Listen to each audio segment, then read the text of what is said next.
Alright my friends, today we're going to be taking a look at this wonderful media right here. The Humble Watercolor. This is a wonderful media, but there are some things about it that you need to be aware of. First and foremost, watercolors are not meant to be super dark and super bright. They're always going to be a little bit transparent, a little bit see-through. When you try to make them super dark, you tear up the paints, you tear up the brushes, you mess up your paper. It doesn't look good. So we're going to keep that in mind as we go through our demonstration. Now with watercolors, anytime you use these paints, they must be wet. They must have water on them. Ergo the name watercolors.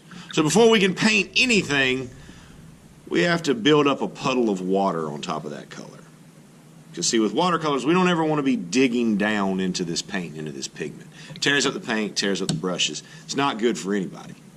What we want is to build up this little puddle. See how we can see that move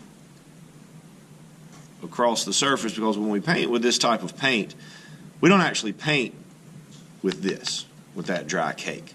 We paint with that little puddle that sits on top of the paint. That's our color. That's where our media comes from. That's what we need. So when we load a brush, we don't ever stab it straight down. We don't ever dig it. We don't ever splay the bristles out and spread it. Once we have that puddle, all we have to do is very gently touch it, and that brush is loaded up, ready to go. Now over time, as you paint, of course, that puddle is going to get smaller. So every once in a while, you will need to refresh the water supply on the puddle. Now, one other thing that will just help you have better watercolor paintings. Obviously, we go back to the name, watercolor, so it's wet. When you put wet paint right beside wet paint, they tend to run together and bleed together. Sometimes we want that, sometimes we don't. But if we don't want that, one of the ways that we can prevent it is by being patient.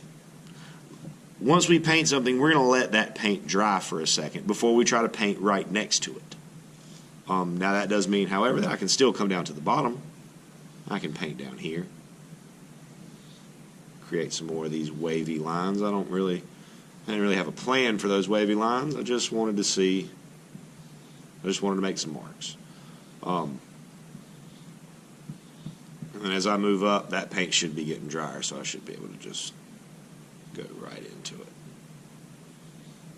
But yeah, make sure your paint's wet. Make sure you got that puddle of water on top. Please don't, make sure that you're not digging down into the paint. And then give wet paint a second to dry before you try to put more wet paint right beside it. Good luck and happy arting.